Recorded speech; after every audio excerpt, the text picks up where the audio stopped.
Buenas tardes. Vamos a comenzar esta mesa redonda que va a tratar sobre la problemática de Oriente Próximo desde el punto de vista militar. De hecho, tengo que indicar que el título de la mesa se le ocurrió al general don José Beltrán y yo creo que es el más acertado que le hemos podido poner. Antes de nada, decirle antes de comenzar que mañana a las 7 de la tarde tenemos la presentación de dos libros, Entender la guerra en el siglo XXI y La ecuación de la guerra, cuyo autor es Federico Aznar, que lo tenemos aquí a mi derecha de pie, que es quien hoy va a comenzar a hablar en primer lugar. Y que mañana lo presentará pues, don Jaime Muñoz Delgado, vicealmirante del Cuerpo General de la Armada, almirante del Arsenal de Cartagena, don Luis Emilio Andrés Medina, general de brigada del Ejército del Aire y jefe de estudio de la Escuela Superior de las Fuerzas Armadas, don Emilio Sánchez de Rojas, que lo tuvimos el otro día aquí, que está sentado aquí delante, en la otra mesa redonda que tuvimos con los periodistas, coronel jefe del Departamento de Estrategia y Relaciones Internacionales de la Escuela Superior de las Fuerzas Armadas, y don Luis de la Corte Ibáñez, profesor del Departamento de Psicología Social y Metodología de la Universidad Autónoma de Madrid. El jueves tendremos la mesa redonda con el embajador de Palestina y el embajador de Israel. No puedo indicar todavía quién va a moderar esa mesa porque en un principio estaba previsto que lo moderase el señor Moratinos, pero cuestiones de agenda de última hora pues no puede estar aquí y entonces estamos ahora mismo detrás de un moderador adecuado. Y ya el lunes de la semana que viene cerraríamos con el embajador de Arabia Saudí. Bueno, vamos a empezar la presentación de los ponentes de esta tarde. A la derecha va a comenzar don Federico Aznar Fernández Montesinos, que es capitán de corbetas de la Armada, profesor de Estrategia y Relaciones Internacionales del Centro Superior de Estudios para la Defensa Nacional. A mi derecha del todo tenemos a don José Luis Calvo Albero, teniente coronel del Ejército de Tierra, analista de la División de Estrategia y Planes del EMACON. El EMACON es el Estado Mayor Conjunto de la Defensa y es el órgano auxiliar de mando del GEMAT al que apoya, digamos, en la definición de la estrategia militar y que es un experto en conflictos armados en Oriente Medio. A mi izquierda tenemos a don José Ignacio Vázquez Prieto, coronel del Ejército del Aire, especialista en Islam, cultural y político, profesor visitante en la Academia de las Fuerzas Aéreas de los Estados Unidos, ocupó el puesto de consejero en las embajadas españolas en Israel, Irán, Turquía, Venezuela, Francia e India. Y a mi derecha tenemos a don José Beltrán, teniente general del Ejército del Aire. Ha ocupado puestos de relevancia en el Ministerio de Defensa, en el nivel político, en el planteamiento, dirección y control de las operaciones de paz desde sus inicios hasta los últimos conflictos. Digamos que fue el primer soldado que pisó, por ejemplo, Irak.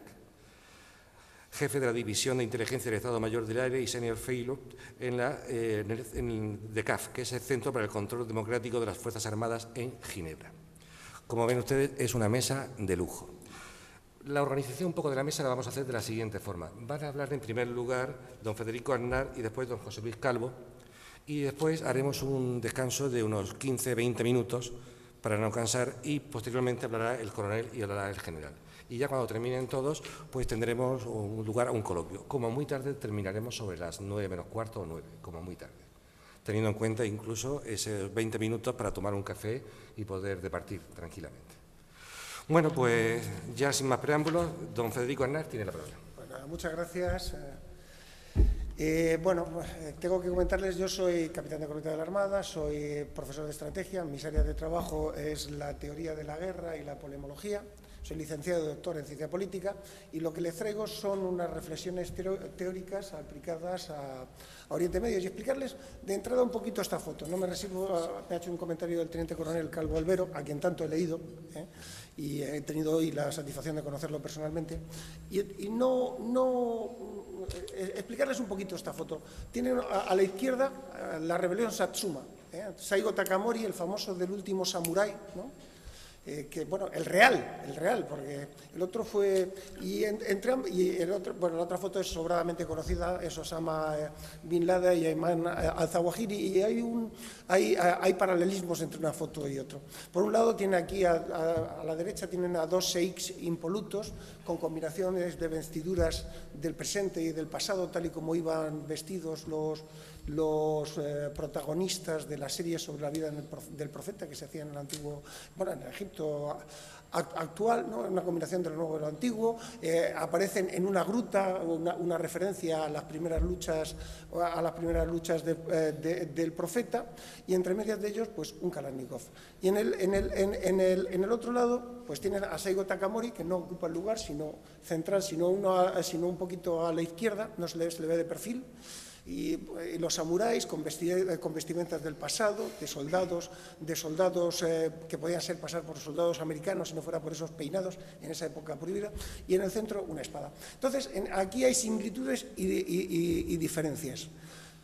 El eje es el mismo, en un caso una espada, en el otro el Kalashnikov que arrebató Osama Bin Laden a un general ruso, tal, y bueno, pues esa es la principal diferencia. Y también en el carácter, por un lado apiñado y por el otro que van en paralelo. Y esto es fundamental. ¿Por qué Saigo Takamori, ustedes es famoso que la decisión que tomó de atacar al sable, teniendo armas de fuego, escogió atacar a los occidentales con sus armas. ¿Por qué? Porque se negó a utilizar sus armas porque sabía, principio de acción recíproca, que inevitablemente antes o después sería derrotado. Por eso atacó al sable.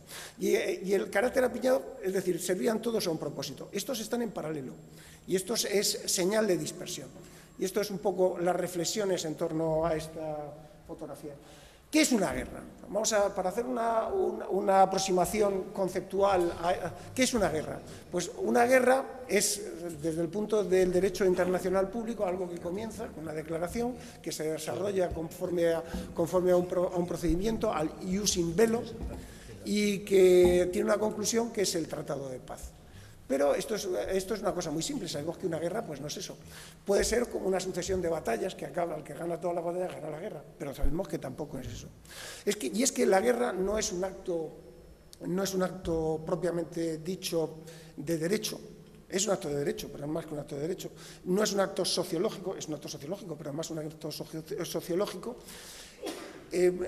un acto económico, ni siquiera es un acto militar. No pierdan esto de vista. La guerra es un acto político. La decisión de una guerra, la dirección de una guerra es política. La guerra es instrumental, sirve a unos objetivos que le marca la política.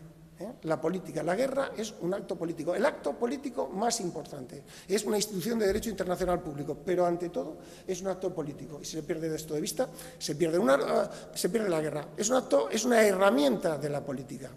Es un espacio anormativo, un espacio de supervivencia, en el que todo vale para ganar. A fin de cuentas, todo vale para ganar. Y cuanto más se regula la guerra, más muertos produce. En el siglo XX, que es el primer siglo que se reguló la guerra, a finales del XIX, convenios de La Haya, se saldó con 187 millones de muertos. El siglo XIX, que no estaba regulada la guerra, se saldó con 15 millones de muertos. No pierdan de vista es una forma de relación con un suplemento de violencia y tiene todos los elementos de un diálogo, porque la guerra es dialéctica, tú le das, el otro te da, y es decir, te hace falta conocer al otro, que el otro te conozca a ti, saber cuál es el contexto, pues saber cuáles son tus objetivos, saber los objetivos del otro, pues para poderla encauzar adecuadamente. Es decir, la guerra no es una cosa simple, no es una cosa definida, no es solamente una cosa jurídica. ¿Está Israel en guerra? Se puede discutir si sí, porque no firmó acuerdos de paz, o si no, porque no ha declarado la guerra. Lo que sí es cierto es que la sociedad israelí es una sociedad en guerra, porque vive acostumbrada a ella. Y bueno, aquí vamos a ir introduciendo unas reflexiones.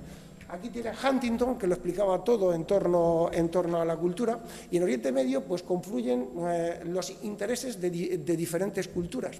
Pensemos, ¿qué es una cultura? ¿Qué es una religión? Para un occidental, el eje de referencias de todas sus actuaciones es el individuo. Y el principal de los valores a considerar es la libertad, ¿no? Y a partir de ahí todos los demás. Para un musulmán, y esto es un credo que se añade a una cultura local, el eje de referencia no es el individuo, sino que es la comunidad. Y el principal de los valores es la justicia, y a partir de ahí reordena todos los demás. No hay diferencias en cuanto a valores, la gente no tiene valores diferentes, lo que tiene son un diferente sistema de prelación de los valores. Y con los valores hace los entendimientos del mundo, y con los entendimientos del mundo ve sus problemas, percibe sus intereses y afronta las acciones necesarias para alcanzar esos intereses que persigue, ¿no? Y eso va a dar lugar pues, a una asimetría cultural. ¿Es la religión la causa de todos los conflictos? Hay gente, no, los conflictos son fundamentalmente religiosos. Claro, la religión clasifica a una sociedad en dos grupos, los que pertenecen a ella y los que no pertenecen a ella. En cierto modo es un plano de conflicto por esa clasificación, porque para que haya una guerra hace falta que haya partes. Si hay partes puede haber guerra, si no hay partes no hay guerra, tampoco hay política, pero guerra no hay. Entonces, desde ese punto de vista sí, pero claro, es que muchas veces se justifican todos los conflictos haciendo de la religión la clave explicativa esencial de todos ellos. Es cierto que la guerra, que la religión contribuye a definir la identidad de un pueblo, pero tampoco es menos cierto que contribuye, que es un factor que sirve para vehicular conflictos profundos. Pensemos en la intifada. Está escrito en el Levítico que el sacerdote solamente puede entrar el sacerdote una vez al año en el lugar donde se encontraba el arca de la alianza para limpiarla y en situación de pureza ritual. Cuando Tito conquistó Jerusalén, al poco tiempo, pues hubo una reunión de los sabios judíos que decidieron que ninguno de ellos se encontraba en situación de pureza ritual. La pureza ritual se conseguía con el sacrificio de una ternera roja, que no tuviera 2 pelos, tal, no sé cuánto, se hacía una unción y estaban en situación de pureza ritual. Pues ya nadie estaba. Después, en el siglo XI, Maimónides dictaminó que, como no se sabía cuál era el lugar en que se encontraba el Arca de la Alianza, todo lo que era la antigua explanada en que se había alzado el Templo de Salomón era un lugar sagrado. Bien. Y que era un acto execrable y abominable a los judíos, pues entrar ahí porque no sabían dónde estaba el Arca de la Alianza. Es decir, cuando Ariel Sharon entró en la explanada de las mezquitas, cometió un acto execrable para los judíos. No para todos, pero sí para la mayor parte. O sí para muchos. Sin embargo, desde el punto de vista de los musulmanes, usted sabe que el Papa visitó una mezquita. Yo he visitado una mezquita. Es más, parece ser que el propio Mahoma consintió en la celebración de un acto religioso en su mezquita, de un acto religioso cristiano, en su mezquita.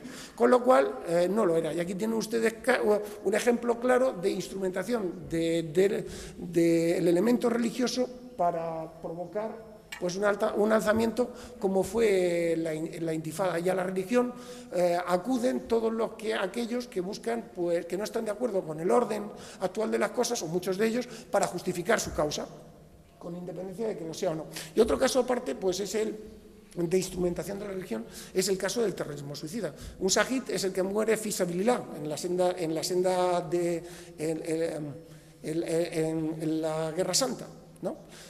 Sin embargo, el suicidio está prohibido en el Islam. El que se suicida en el Islam está condenado por toda la eternidad a repetir su acto suicida. Está escrito que el que muere en la senda de Alá recibe ocupa un lugar especial en el paraíso, y hay algunos hadices, no del todo acreditados, que dicen que, bueno, que puede llamar a 72 familiares y amigos a que compartan con él su lugar y tiene ciertos privilegios en ese paraíso. Y no es menos cierto que las personas que se suicidan, que son los terroristas suicidas, pues reciben el apoyo económico de grupos radicales, ¿Es el suicida un mártir islámico? Ellos no dicen que sean suicidas, ellos dicen que es martirio autoelegido. Entonces, claro, cuando comete, en una sociedad posmoderna como la nuestra, cuando alguien mata a otra persona por su causa, la legitima. De alguna manera la legitima, es así, es terrible, pero es así. Cuando alguien muere por su causa, también la legitima. Y cuando alguien muere matando por su causa, legitima la causa más, porque muere, mata y muere, hace catarsis de la parte execrable y muestra la pureza de sus intenciones. Ellos hablan de martirio autoelegido, y hay un sector de sus clérigos que dicen que sí. Que se ocupan un lugar en el paraíso. El problema del Islam es que, claro, ¿quién es católico? ¿Quién es católico? Quien su santidad el Papa, en última instancia, porque el catolicismo es doctrinal, dice que es católico. Pero el Papa no decide quién es cristiano, decide quién es católico. Pero hay gente, como la gente que se suicidó en la Guayana, que dice que son cristianos, que eran cristianos, pero no católicos. Bueno, católicos no son, y cristianos es discutible. Y aquí pasa 3/4 de lo mismo, porque en el Islam no hay unidad de doctrina, no hay una jerarquía con matices, en el caso chií, que pueda dictaminar qué es lo correcto. Se hace por consenso de la comunidad, es una fórmula que, bueno, difíciles, difícil, y en la que este tipo de terrorismo, por cierto, un terrorismo de autor que es muy característico, guerra de autor, que es muy característico de las guerras de cuarta generación, merece citarse. No, en Oriente Próximo convergen una pluralidad de planos de fractura, convergen el plano religioso, el plano cultural, el plano nacional, el plano histórico. Incluso hay luchas postcoloniales, como pueden interpretarse en el caso del Líbano, el caso de Irak, de Irán, luchas de tipo postcolonial, hay problemas socioeconómicos, existe guerra por los recursos. Si ustedes se fijan en dónde están, por dónde corre el muro o dónde se encuentran los asentamientos judíos, pues se ve con claridad que hay una correlación. Además, existe exclusión política, porque hay poblaciones agrupadas en campos de refugiados y tal, que no tienen igualdad de derechos, y esto ha motivado la polarización. Ahí se ha extendido una cultura de violencia. Además, las partes se encuentran muy fragmentados, los estados son débiles, son muchas veces corruptos, con funcionarios que no cumplen con su función, y esto da lugar a una fragmentación de las partes que son débiles, con muchas luchas internas por mantener el poder, que reclaman su legitimidad, y entonces pues resulta difícil encontrar interlocutores válidos, viables, para entablar con ellos un diálogo. Y el resultado también es que se producen distintos tipos de violencia. Tiene una violencia religiosa, una violencia nacional, una violencia global, hay que deslindarla. Podemos hablar de dinámicas insurreccionales, tipo intifada, de un terrorismo local, de un terrorismo transnacional que tiene las bases en un país y ejerce su labor terrorista en otro, de un terrorismo internacional que tiene una agenda local y ejerce internacionalmente su acción terrorista, y de un terrorismo global que tiene una agenda global y ejerce el terrorismo y practica el terrorismo a nivel global. Podemos hablar también de guerra asimétrica, como una guerra como una guerra diferente entre las partes, y de una guerra convencional con ramificaciones nucleares. O sea, tienen ustedes en Oriente Medio, para hacer el estudio de la guerra, las tienen todas juntas, y hace falta deslindarlos un poco. Y es que, claro, los Toffler propusieron una clasificación de la historia que decían en torno a la tecnología, y hablaban de 3 olas: una primera ola agrícola, una segunda ola industrial y una tercera ola de los servicios. La primera representada por la azada, la segunda por la cadena de montaje y la tercera por el ordenador. En Oriente Medio, con certeza, segunda ola industrial más bien poca, pero que tienen una primera ola y una tercera ola, no lo duden. El mundo se encuentra trisecado, y en el Oriente Medio convergen todas estas secciones de conflicto. Y aquí, si normalmente las guerras se llevaban a cabo entre grupos armados, porque la guerra se hace siempre entre grupos armados, no necesariamente naciones, a día de hoy, pues estas se llevaban entre grupos armados pertenecientes a la misma ola. Pero claro, aquí sucede que no, que son grupos armados que forman parte de olas distintas, de olas de desarrollo distinto, y el resultado pues son guerras no convencionales o guerras asimétricas. Y lo peor del caso es que la victoria o la derrota en el campo de batalla en absoluto resulta suficiente, porque claro, en el campo de batalla puedes doblegar al otro. La guerra entre dos mundos, las guerras de los marcianos, son guerras que no son solamente, en el caso de Alemania y Francia, fue un choque de voluntades. En el caso de guerras de dos mundos, no solamente un choque de voluntades, sino es un choque de identidades. Y en el campo de batalla puede definir quién es el más fuerte y puede destruir temporalmente la voluntad de seguir luchando del adversario. Pero el campo de batalla no puede reconstruir la identidad del otro ni reinterpretar su historia, con lo cual la guerra, simplemente una victoria en el campo de batalla, lo que se ha demostrado es que simplemente puede aplazar la guerra. La solución no es militar, la solución a este tipo de problemas, la guerra es un acto político, hemos dicho, pero es que la paz también. La paz no es justa, ni militar, ni ética, es política. Desde luego no hay una paz que dure que no sea justa, o que no pase por la aniquilación completa del otro, a la cartaginesa. Pero si no se aniquila al otro, la paz debe asentarse sobre la justicia. Si no, difícil.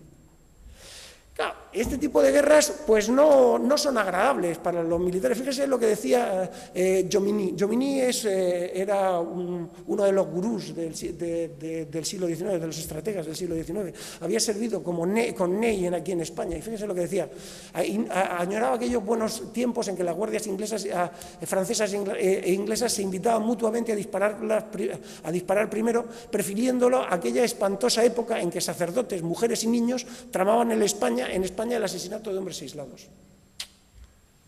Casi nada. Claro, y es que la historia nos demuestra que no siempre gana el más fuerte. Si en el siglo XIX, en el 10% de los casos ganaba el más fuerte, en el siglo XXI, en el siglo XX, en la segunda mitad del siglo XX, la cosa se quedó 50-50, 50 por 50, más o menos. Aunque ya saben que las estadísticas tienen sus pegas.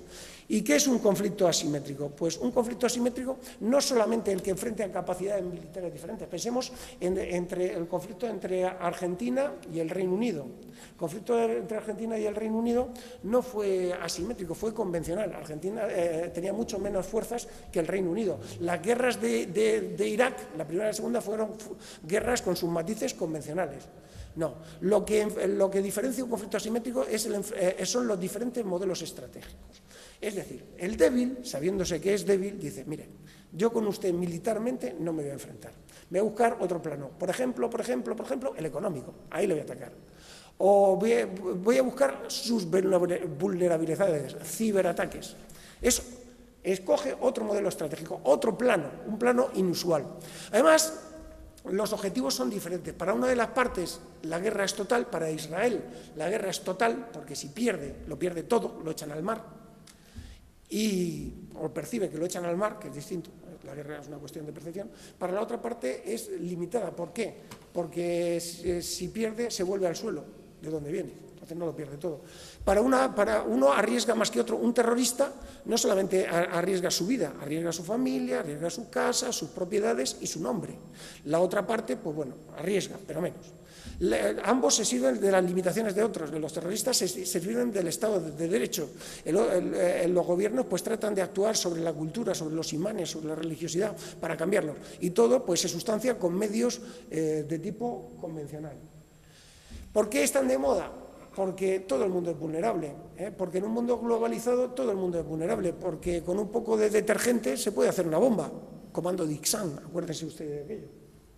Claro, y es que en un mundo las estrategias asimétricas están de moda, porque no hay un fuera, ni un dentro y un fuera, el mundo se cierra sobre sí mismo. Los problemas de una zona en concreto son problemas de la humanidad entera, Son problemas de la humanidad entera, porque el débil, al sentirse débil en un marco, expande el marco. Pensemos en dos niños que se pelean. Uno llama a su padre, el otro al director del colegio, el otro entonces llama al alcalde que lo conoce, el otro al gobernador, y así se expande el marco, buscando un marco en el que se sea más poderoso para poder vencer.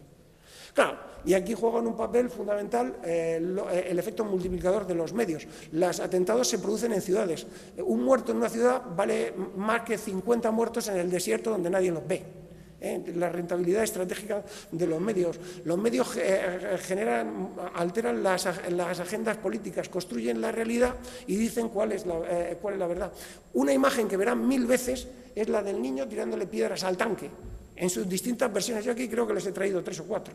Verán, y claro, y esta imagen muestra desproporción, muestra crueldad, muestra abuso. ¿Cuántas ametralladoras más hay que montarle a ese tanque para que derrote al niño?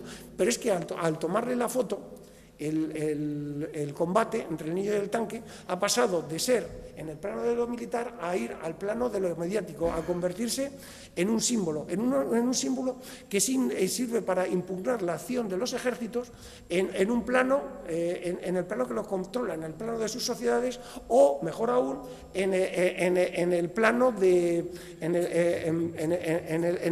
la humanidad, en el plano de la política internacional. Es más, si ustedes se fijan atentamente y ven el cuadro de Goya, verán que uno y otro son paralelos, son recíprocas, hay una asimetría inversa y que el fotógrafo ha elegido la realidad. ¿Dónde está? ¿Por qué no está aquí el sitio al que se encuentra apuntando el tanque? Porque el tanque no está apuntando al niño, está apuntando a otro sitio.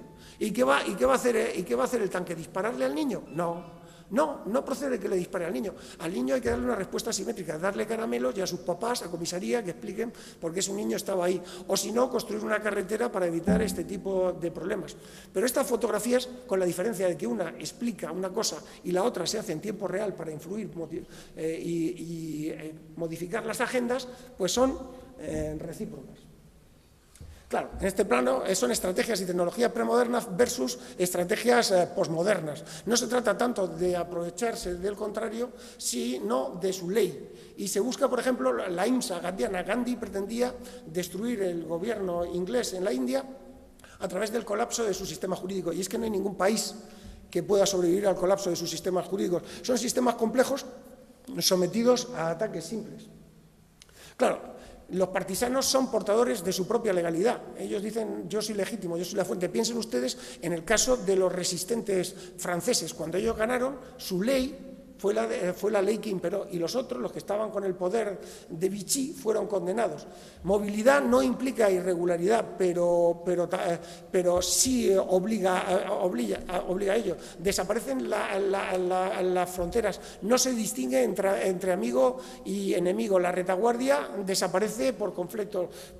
Los conflictos se urbanizan. Una inmensa melee en la que la narración, porque la población se convierte en objeto y objetivo. Se trata de ganar la legitimidad. Se utiliza la religión para justificar las causas. Se habla del doble rasero, de la coalición judeo-cristiana, de los cruzados que nos perturban. Con la acción militar, se inscribe dentro de una narración y se justifica dentro de esa narración para justificar su causa y hacer sentir un miedo o una situación de temor que permita el control mental o que haga perder la esperanza de una posible victoria y fuerce una negociación. Claro, en el plano de enfrentamiento, pues las distancias se acortan. La sorpresa resulta esencial. ¿Por qué? Porque de este modo se consigue la tecnología, ya no resuelve el conflicto, ya no tener más armas, ya no tener armas con láser y mil cosas más sean útiles contra un enemigo que tú no sabes quién es y de repente, súbitamente, aparece a tu lado, y al aparecer a tu lado y sorprenderte, consigue esa superioridad local. Claro, y es que Clausewitz, al principio de acción recíproca, decía que alguien aparecerá que romperá a golpes tu espada, porque el hombre es inteligente, sabe adaptarse al otro, sabe adaptarse a los cambios que el otro trae y derrotarlo. Y estas guerras son un retorno al hombre. El asimétrico actúa como conciencia del pueblo, no es un especialista, tampoco es un delincuente común. Se mete en una puerta giratoria, terrorista de noche, agricultor de día. Y se presenta como un soldado cuyos objetivos no son conformes a derechos.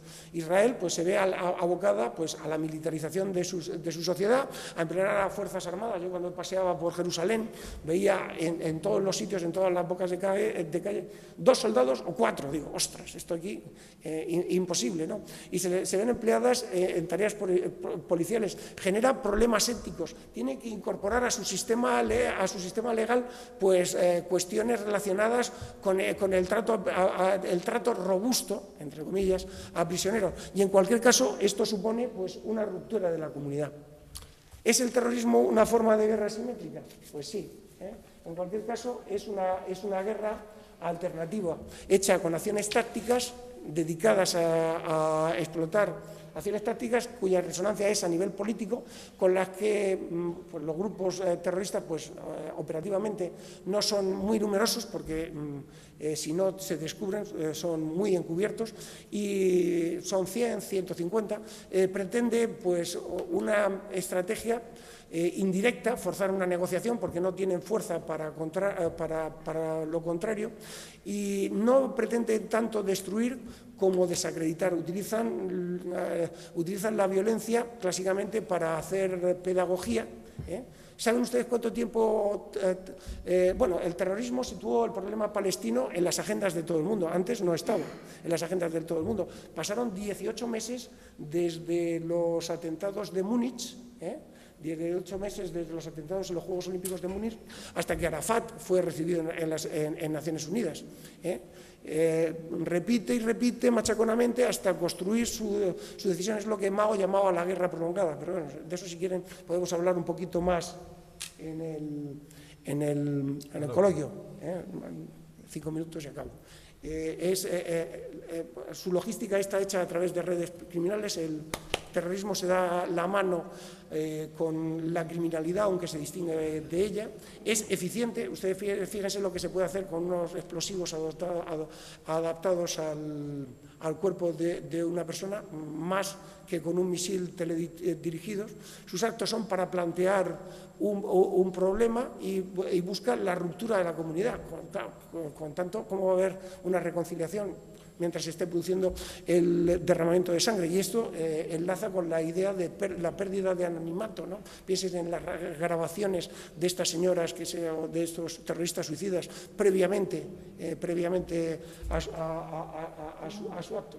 Esta frase es del Ejército Rojo japonés: las acciones violentas causan conmoción. Nosotros debemos conmocionar a la gente, esta es nuestra manera de comunicar con ella. Claro, por eso utilizan lo que hace cualquier publicista, un espacio de máxima audiencia, como se hizo con las Torres Gemelas, ¿no? A las 9 de la mañana, tal. Un símbolo representativo, ¿no? En árabe torre se dice es embistecielos, ¿no? Piensen en la Torre de Babel, el desmochar, tal. Una dramatización exacerbada que haga sentir que, bueno, porque se ha destruido Estados Unidos, cuando no se destruyó Estados Unidos, ni siquiera la ciudad de Nueva York, sino unas torres, 2.700 muertos, que son muertos, son muchos, pero se perdieron casi tantos como en Omaha, en la playa de Omaha, que fue una victoria.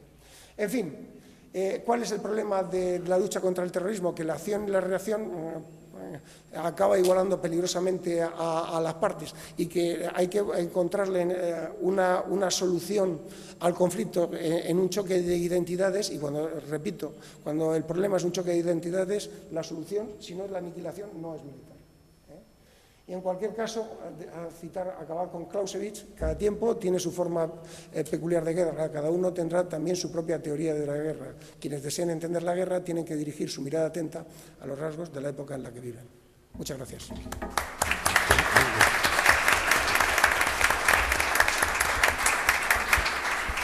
Bien, bueno, la Armada ha estado muy bien, ¿eh? Vamos a empezar por ahí. La Armada ha estado muy bien. Bueno, y además no has podido dar más información en tan poco tiempo, por Dios, es que ha sido apabullante. Ahora vamos con el Ejército de Tierra. Nos va a continuar el Teniente Coronel del Ejército de Tierra, don José Luis Calvo Albero. Bien, buenas tardes. Buenas tardes. ¿Va? Bien, buenas tardes y muchas gracias a Juanjo Piñar y a la Universidad Politécnica. ¿Se oye? No, no se oye.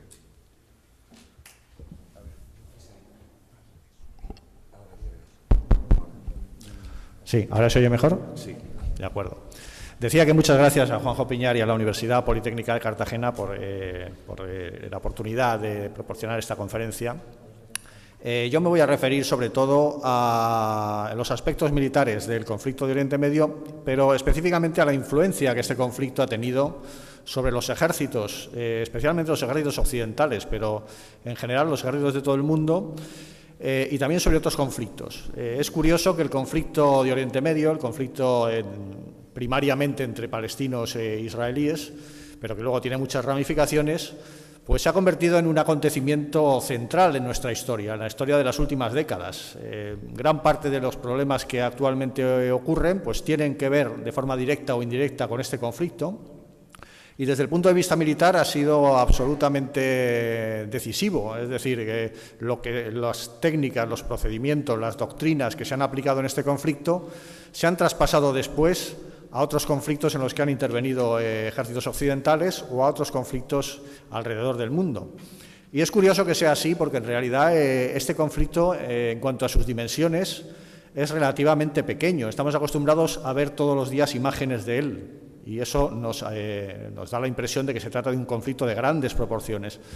Sin embargo, por ejemplo, en cuanto a número de víctimas, todos los muertos que ha habido en el conflicto entre israelíes y palestinos y conflictos asociados, como pueden ser las intervenciones israelíes en el Líbano, etcétera, etcétera, pues son aproximadamente la cuarta parte de los que ha habido en conflictos de los que ustedes quizá apenas hayan oído hablar, como la guerra civil de Sri Lanka, que acabó hace 2 años, donde hubo 100.000 muertos, ¿no?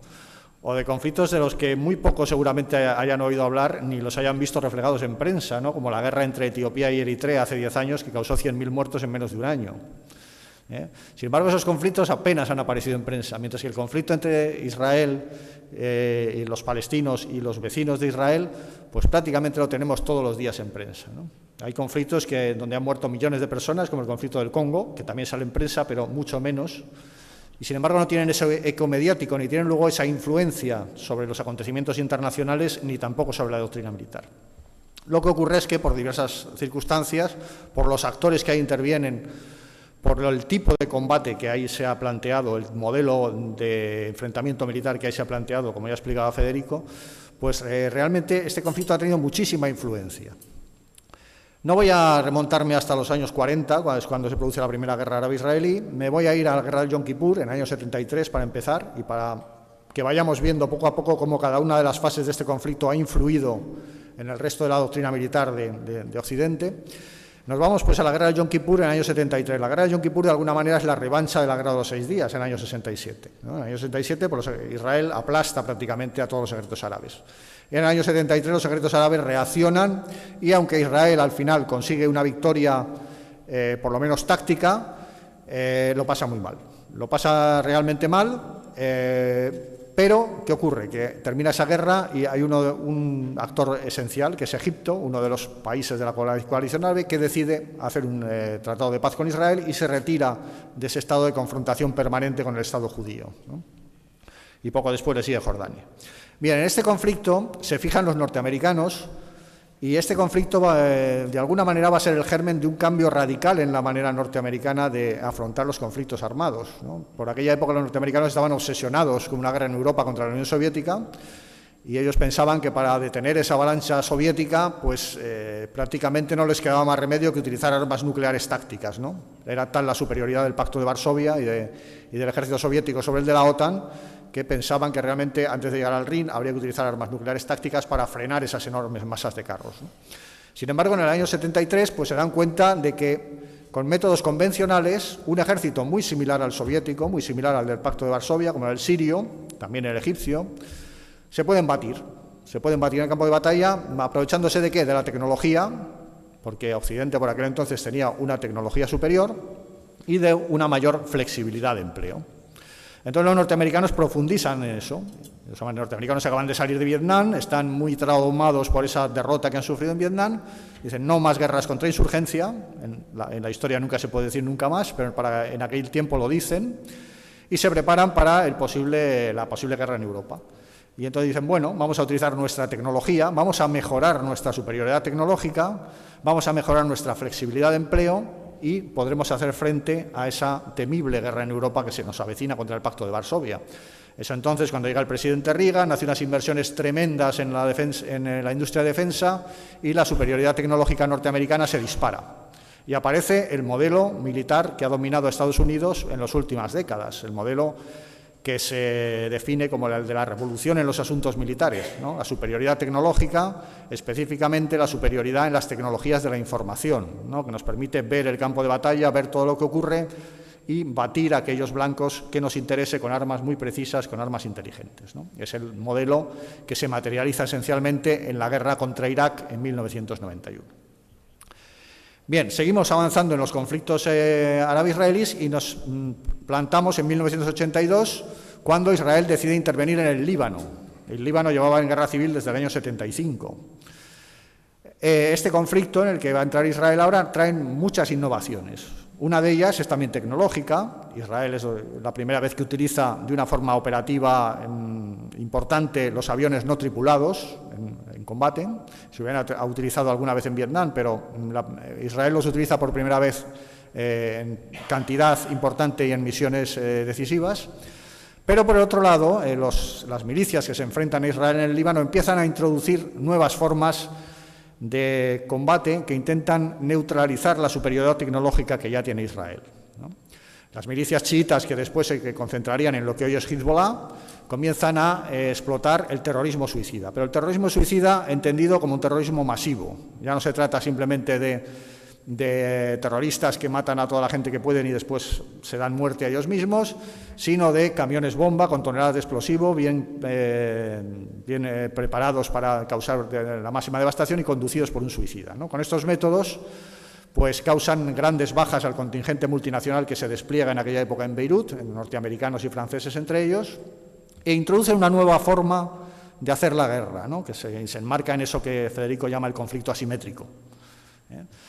Aparte de esto, Hezbollah, esas milicias chiitas, también empiezan a desarrollar lo que se va a convertir en el arma más temible de los conflictos de la última década, el artefacto explosivo improvisado, lo que se llama el IED, que es un arma muy sencilla, es sencillamente una bomba, un artefacto explosivo que se coloca en una carretera y se hace detonar a distancia.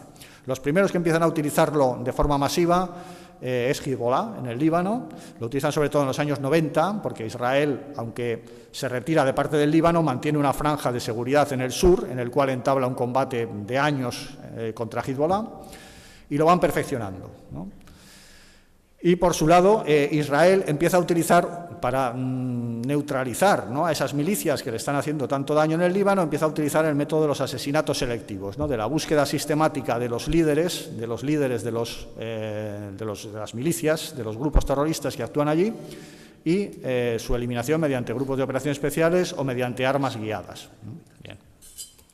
Entonces, estos son innovaciones que se van extendiendo a otros conflictos. Hay otro conflicto también decisivo en este aspecto, las intifadas. La primera intifada empieza, de alguna manera, producto de la desesperación palestina ante o bien la derrota o bien el abandono de muchos países árabes de esa actitud de confrontación con Israel, ¿no? Cuando los palestinos ven que Egipto firma la paz, que Jordania firma la paz, que el Líbano cae en una guerra civil, pues entonces dicen, bueno, aquí los árabes no nos van a devolver nuestro territorio en Israel, vamos a tener que hacerlo nosotros mismos, pero nosotros no tenemos un ejército, entonces vamos a recurrir a otros métodos. Entonces recurren a la movilización popular. Empiezan la primera intifada, que realmente es una sublevación, un estado de sublevación permanente que se mantiene durante meses y años.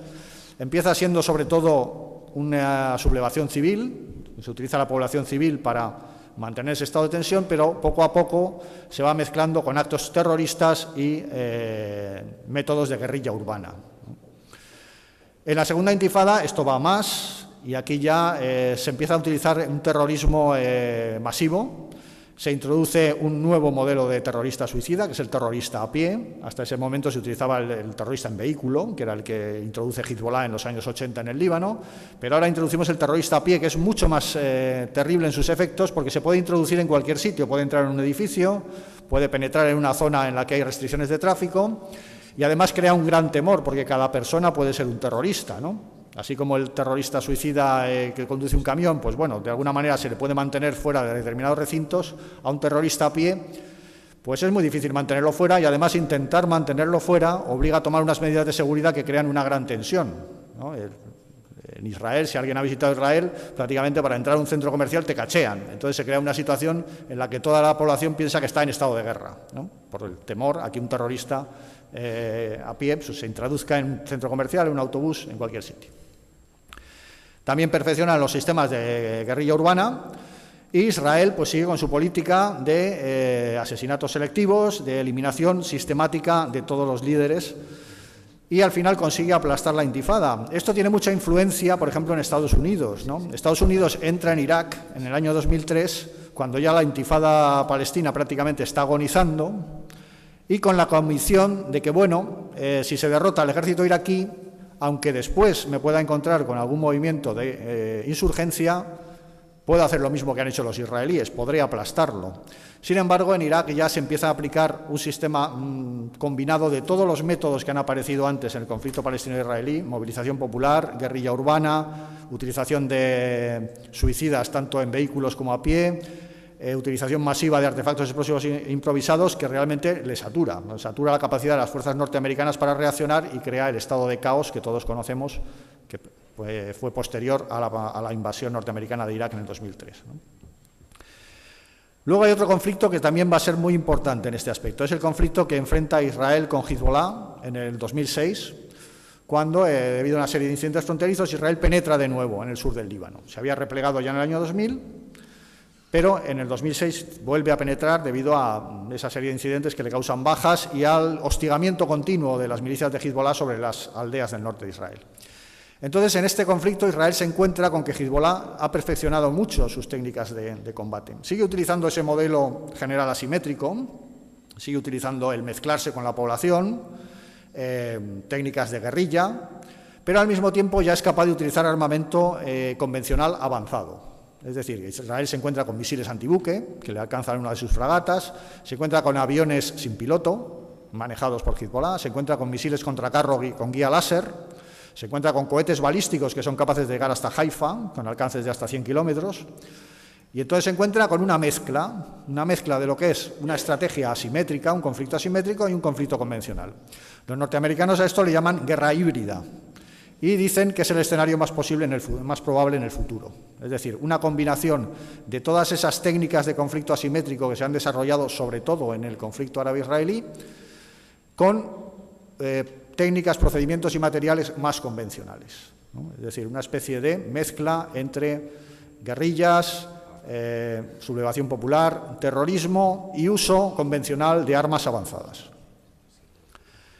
Bien, entonces, toda esta evolución de conflictos y de introducción de novedades que acaban teniendo influencia en las doctrinas militares, sobre todo norteamericana, pues también terminan teniendo mucha influencia en otros conflictos que ocurren en el mundo. Por ejemplo, todas las técnicas que introducen tanto Hezbollah como los grupos, las milicias palestinas, tienen mucha influencia en los grupos yihadistas que actúan en Afganistán, ¿no?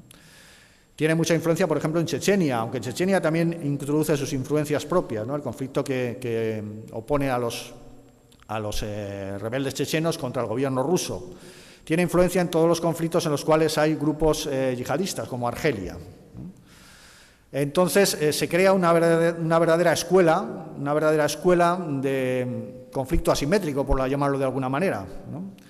Que es la que se manifiesta primero en Irak y después en Afganistán. En Afganistán tarda más, porque en principio los afganos, aparte de que el movimiento talibán queda bastante desarticulado, le abandonan las tribus, etcétera, etcétera, tardan un poquito en asimilar este concepto. Los talibanes al principio intentan recuperar un poco su idea de la guerrilla contra los soviéticos, fracasan y después poco a poco se van volviendo hacia el uso de terroristas suicidas, hacia el uso de IEDs, etcétera, etcétera, ¿no? Al principio no querían, por ejemplo, los afganos no eran partidarios de la utilización de suicidas porque la utilización de suicidas no es compatible con la tradición afgana, que es la de un guerrero que combate hasta la muerte, pero que no se mata él mismo, ¿no?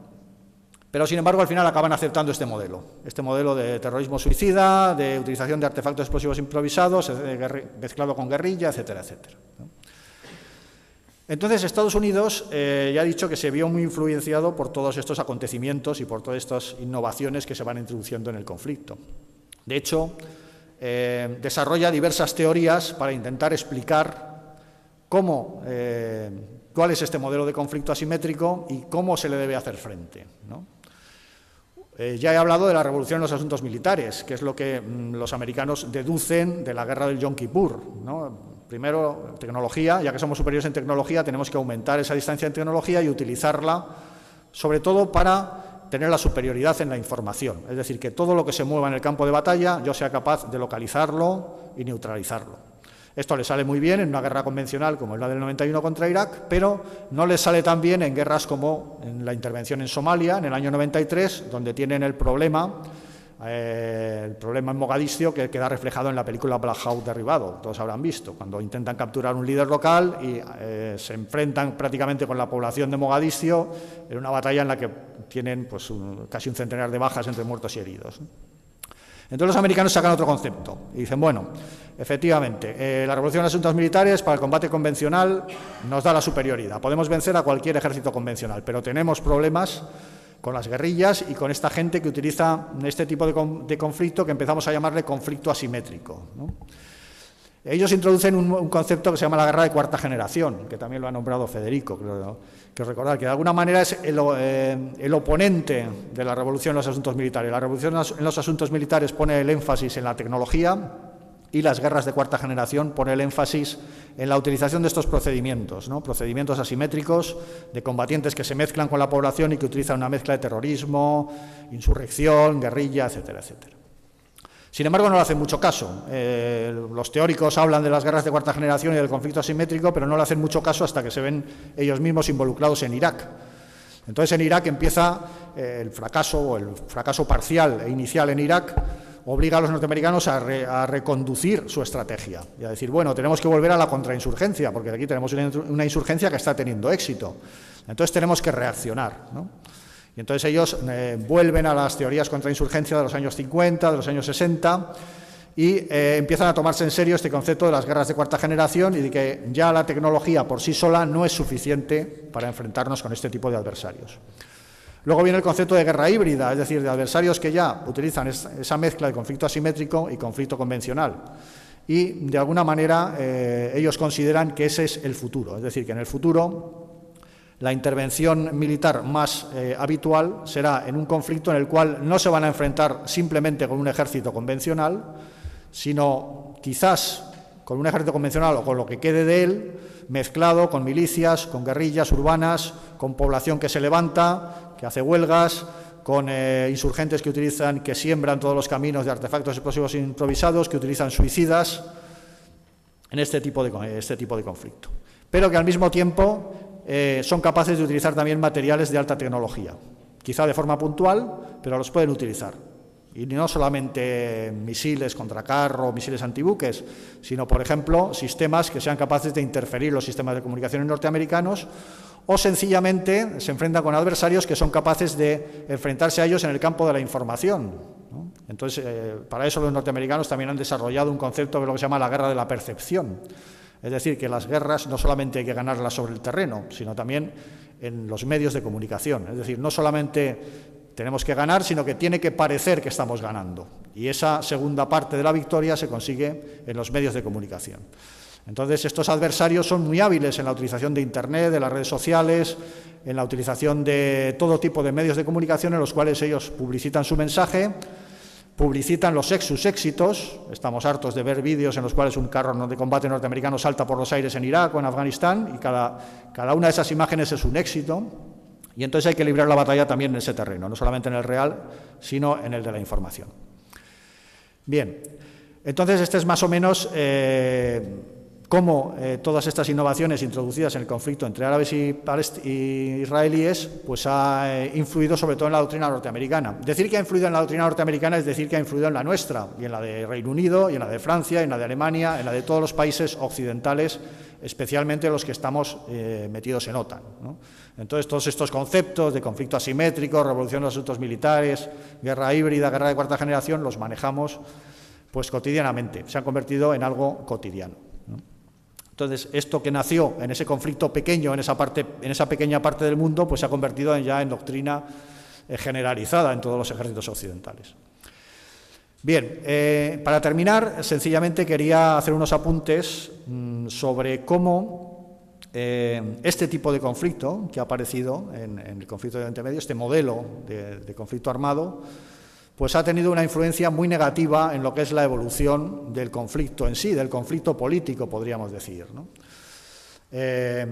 Como ha dicho Federico Aznar, la guerra es política. Esto es algo que se sabe, no desde que lo dijo Clausewitz, de alguna manera Clausewitz lo oficializó, pero es algo que ha ocurrido siempre, ¿no? Si se estudia la historia de Julio César o de Napoleón o de Alejandro Magno, podrán ustedes comprobar que pasaron mucho más tiempo negociando y administrando que haciendo la guerra, en realidad.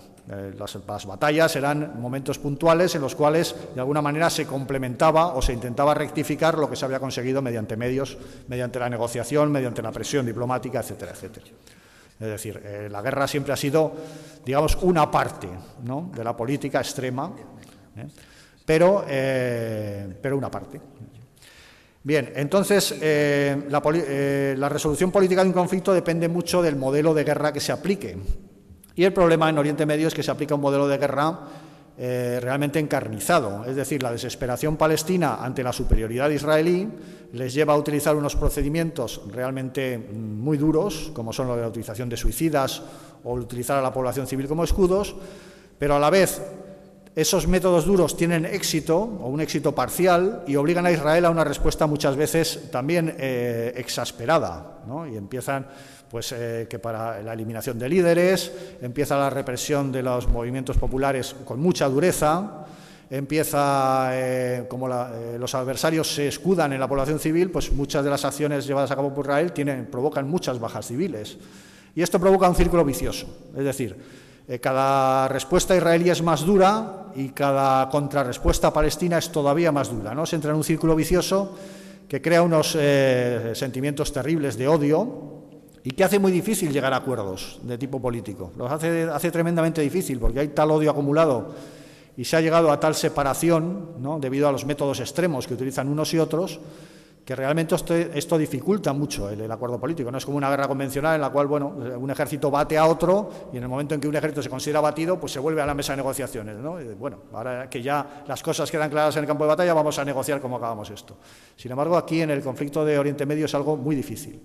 Es algo muy difícil precisamente por estos modelos que se han aplicado. Cuando se habla con los actores, pues ellos lo explican, ¿no? Y hablas con oficiales israelíes y ellos dicen, bueno, claro, evidentemente nosotros tenemos que utilizar una respuesta dura porque nos enfrentamos con gente que se mete en un autobús y lo revienta, o que se protege, líderes de Hamas o de la OLP, que se protegen en un edificio de vecinos y meten ahí su cuartel general. Entonces, para destruir ese cuartel general tienes que tirar abajo un edificio y tienes que matar a 40 personas. Y si no, la opción es no destruir ese cuartel general, ¿no? Y nosotros intentamos causar las mínimas bajas colaterales, pero a veces es inevitable. Hablas con los palestinos y te dicen, bueno, nosotros utilizamos esos métodos porque si un ejército palestino intentase enfrentarse en el campo de batalla a Israel, duraría 10 segundos, ¿no? Entonces nos vemos obligados a utilizar unos métodos sucios, pero que son los únicos que podemos utilizar, porque si hablamos no se nos escucha y si combatimos se nos barre. Y los países árabes que antes combatían por nosotros, pues han decidido que ya no es momento. Entonces, bueno, todos tienen sus razones, pero lo cierto es que ese círculo de utilización máxima de la violencia, y una violencia cada vez más radical, que cada vez cede menos ante condicionantes de tipo ético, pues ha creado un círculo vicioso que dificulta muchísimo el llegar a una solución negociada, porque realmente se han vertido, ya no es que se haya vertido sangre, sino es que se han utilizado procedimientos tan brutales que realmente cuesta mucho, ¿no?, aproximar a ambas partes a una mesa de negociación.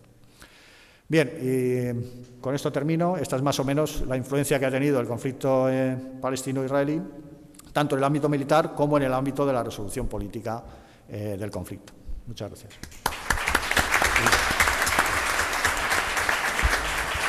Bien.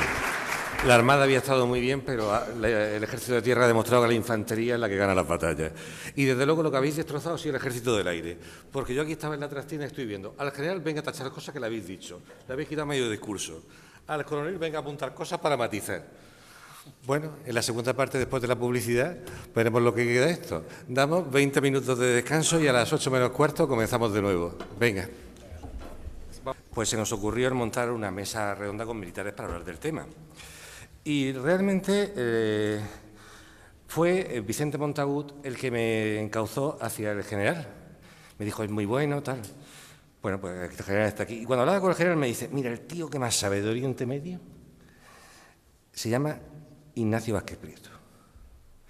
Dice, así que yo te voy a dar su móvil, lo llamas, yo lo voy a llamar. Dice, no digas que te lo he dicho yo. Y efectivamente son dos personas que tienen un conocimiento fuera de lo normal de toda la temática que estamos tratando. Bueno, empezamos ahora ya con el coronel, con el señor don José Ignacio Vázquez Prieto, coronel del Ejército del Aire, especialista en el Islam cultural y político, profesor visitante de la Academia de la Fuerza Aérea en Estados Unidos y que ha ocupado el puesto de consejero en las embajadas españolas en Israel, Irak, Turquía, Venezuela, Francia e India. Yo creo que... Y el currículum es corto, o sea que esto ha sido simplemente igual que los demás. Pero esta mesa redonda es fuera de lo normal. Tiene usted la palabra, coronel. Muchas gracias, profesor Piñar. Y encantado de estar aquí con ustedes. Y antes que nada quisiera además saludar a los alumnos de la Academia General del Aire, Realmente me resulta enormemente placentero el ver un grupo de alumnos asistiendo a un foro como este y, digamos, impregnándose de conocimientos que quizás son un poco laterales, un poco marginales a lo que es su currículum académico actual y en los próximos años. Creo que hoy en día las Fuerzas Armadas tienen un horizonte muchísimo más amplio, muchísimo más abierto que el que nos correspondía a nosotros pues, cuando estuvimos en el puesto que ustedes ocupan hoy en día como cadetes. Y la verdad es bueno que vayan comprendiendo que una Fuerza Armada moderna no es solo una Fuerza Armada que tiene que utilizar la tecnología de una forma eficiente, sino que tiene que tener una serie de conocimientos generales, estratégicos, políticos, incluso teológicos, que complementan y ponen, digamos, en su perspectiva adecuada su función como oficiales y como líderes de un ejército moderno. Bien, quisiera empezar mi exposición complementando cosas muy sesudas, muy sabias y muy pertinentes que han comentado o han expuesto los que me han precedido en el uso de la palabra. Para quitarle un poquito de tedio a estas exposiciones de tipo académica, quisiera empezar con un par de referencias históricas quizá muy poco conocidas y que creo que complementan algunas de las ideas que han expuesto los que me han antecedido en el uso de la palabra. Aquí se ha hablado de terrorismo político. La primera vez que en el mundo se utiliza el terrorismo como arma política es en el siglo XI y lo utiliza una secta que después los occidentales hemos conocido con el nombre de los hashishín, de los asesinos. También hashishín se puede decir consumidores de hashish. Etimológicamente no quedamos de acuerdo los expertos en cuál acepción o cuál interpretación es la más correcta. Pero en esencia los hashishín fueron miembros de una herejía, de otra herejía chiita en el siglo XI-XII. Una minoría realmente en un mundo islámico que era mayoritariamente suní y que, como todas las minorías, tuvo que desarrollar mecanismos de autodefensa muy complejos y muy drásticos. El mecanismo de defensa que ellos utilizaron para defenderse contra el océano suní que les rodeaba fue el utilizar el terrorismo. El terrorismo lo desarrolló el líder de esa herejía chií, que en la historia ha pasado con el nombre de el Viejo de la Montaña o Hassan al-Sabah. Su enclave, digamos, ancestral fue en la fortaleza de Alamut, en las montañas del Elburz, al norte de Teherán, casi encima de la mar Caspio. Desde ese punto y con un conjunto de fieles que a lo mejor no superaba los 20.000 personas, desarrolló un grupo de lo que ellos llamaban fidais, propagandistas, que aterrorizó desde el califato abasida hasta Roma. Hasta Roma, quiero decir, hasta la sede Vaticano, imponiéndoles tributos, imponiéndoles condiciones, imponiéndoles, digamos, una neutralidad política con respecto a sus creencias y a su minoría. Para ilustrar la eficacia que desarrollaron los hashishín en la utilización del terrorismo como arma política, les explicaré que hay toda una leyenda sobre cómo Hassan al-Sabah, el líder de la secta, convencía a sus fidais para inmolarse en cumplimiento de la misión que se les había asignado.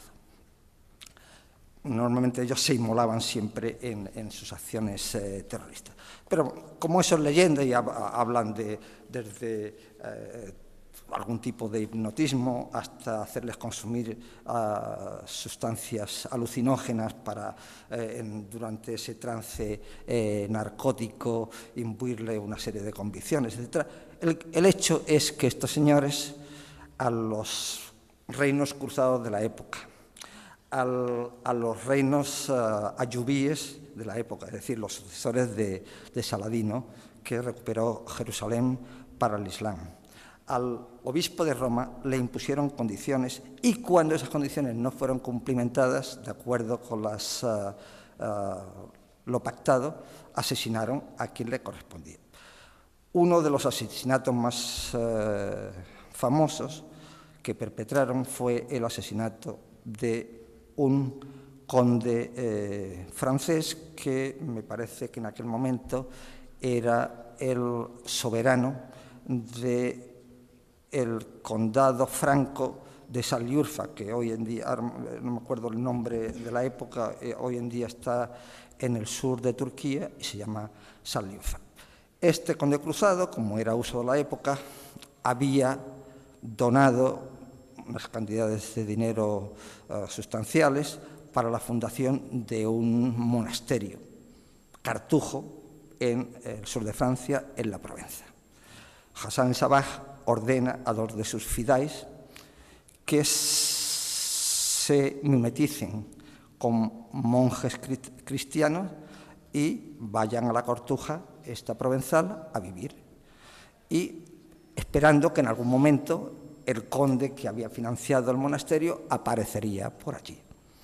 Los fidáis aguardaron pacientemente, rezando como un monje, viviendo como un monje, mostrando todos los síntomas de ser cristianos fervientes como cualquiera de sus compañeros de Cartuja, 2 años. A los 2 años, cuando el conde Arnulfo, que era su nombre, apareció por allí, fue asesinado a daga viva y ellos se inmolaron. Es decir, el terrorismo político no lo han inventado ni los palestinos, ni los han inventado los cachemiríes, ni siquiera los han inventado los tigres tamiles. Existe desde hace mucho tiempo, simplemente, como mis compañeros han mencionado, es un tipo de arma que se debe utilizar, que normalmente es casi era la única arma que se tiene en conflicto donde la asimetría que existe entre las fuerzas que se enfrentan es tan tremenda como puede ser ahora en el conflicto árabe-israelí. Segundo elemento que quería mencionar respecto a algunas de las cosas que se han dicho anteriormente es que aunque la guerra del Yom Kippur, de la guerra de 1973, pareció que finalizaba una etapa en que la superioridad militar israelí con respecto a sus adversarios árabes cambiaba de polaridad, no finalizaba, sino cambiaba de polaridad. Ese cambio de polaridad, en mi opinión, se produjo justamente antes de ello. Para los que no sepan exactamente cómo se desarrolló esa guerra, que naturalmente después los aparatos de propaganda del Estado israelí convirtieron en una especie de victoria contra los países que lo circundaban. En 1973 prácticamente el ejército de Israel estuvo de rodillas, estuvo al borde de la derrota y se la evitó por una intervención masiva del aliado tradicional que fue Estados Unidos. Pero no fue, digamos, una sensación a posteriori, fue una sensación inmediata. No estoy contando yo mi percepción, sino lo que en aquel momento el general jefe de la inteligencia israelí, el general Yarkon, me contó personalmente. El general Yarkon me explicó que Naturalmente, hubo una sorpresa, que también ahora explicaré otro elemento de por qué se produjo sorpresa, en el cruce del canal de Suez por las fuerzas egipcias. Esa sorpresa realmente hace penetrar a las fuerzas egipcias bastante profundidad en territorio del Sinaí, y la relación israelí es tardía porque, como todos sabemos, el ejército israelí es un ejército de movilización, no es un ejército, digamos, profesional, capaz directamente de, con las fuerzas en presencia, el bloquear una acción enemiga, y el proceso de movilización, por una coyuntura muy especial, que era que ese día se celebraba el Yom Kippur, un día en que todo el Estado de Israel está paralizado por razones religiosas, pues el proceso de movilización, que es muy fino y que está muy bien engrasado, ese día se bloqueó. No había forma de localizar a los reservistas, no había forma de contactar con los mandos de las unidades de reserva, etcétera, etcétera, y lo que normalmente tarda entre 24 a 48 horas de ponerse en marcha y llegar a su nivel de eficacia, tardó más de 72 horas en llegar a su nivel de eficacia. Bien, el problema no estuvo en el Teatro de Operaciones Sur, sino en el Teatro de Operaciones Norte. El Teatro de Operaciones Norte, efectivamente, la movilización fue tardía, pero esa movilización tardía fue aprovechada por unidades blindadas sirias que se internaron en el territorio israelí. En la parte de Galilea, el territorio israelí no tiene una anchura mayor de 70 kilómetros. Y dos columnas de carros blindados sirios rompieron las líneas de los Altos de Golán y empezaron a penetrar en Israel. Claro, a los 50 kilómetros el comandante de la brigada se asustó y dice: estos israelíes nos la están preparando porque nos van a machacar. ¿Cómo es que no nos ofrecen resistencia? No ofrecían resistencia porque no había fuerzas enfrente. Y no había fuerzas enfrente porque la movilización se había retrasado más de 24 horas. ¿Qué funciona mal para los sirios y bien a favor de las fuerzas del Sahel, de la fuerza de defensa israelí? Que en un momento determinado unas fuerzas sirias con una doctrina de utilización soviética, donde todo dependía del Estado Mayor y dejaba un mínimo de protagonismo a los comandantes de esas unidades, empezaron a llamar a Damasco diciendo que ¿qué hacemos? Que no hay gente de enfrente. Y el Estado Mayor de Damasco no tenía información, no tenía inteligencia, no tenía capacidad de observar qué es lo que había detrás de esas 20 kilómetros que le llegaban para llegar a Haifa y cortar el territorio israelí en dos pedazos. Y se asustaron los mismos jefes de Estado Mayor de Damasco, dijeron: pararon, vamos a debatir esto y tal. Bueno, ese lapso de 4 o 5 horas que la columna de carros de combate sirios se inmovilizó fue aprovechada para que la poca aviación que no había quedado destruida en la campaña del Sinaí fuese dirigida hacia el Teatro de Operaciones Norte, y claro, una columna de carros de combate sirios para una aviación israelí súper entrenada fue paralizada. Bien. Tercera derivada de este elemento que estoy mencionando, como prólogo a cosas que después vaya a decir. Una de las cuestiones que se está haciendo cada vez más evidente en todos los conflictos militares de los últimos 20 años, en las turbulencias en el mundo árabe magrebí y en el mundo árabe medio oriental, es la necesidad imperiosa de tener unos eficaces procedimientos de obtención de información, es decir, unos eficaces sistemas de inteligencia integrados que puedan proporcionar información no solo militar, sino social, política, para que las fuerzas beligerantes puedan explotar al máximo sus fortalezas y sus debilidades. Las debilidades también son explotables, ¿no?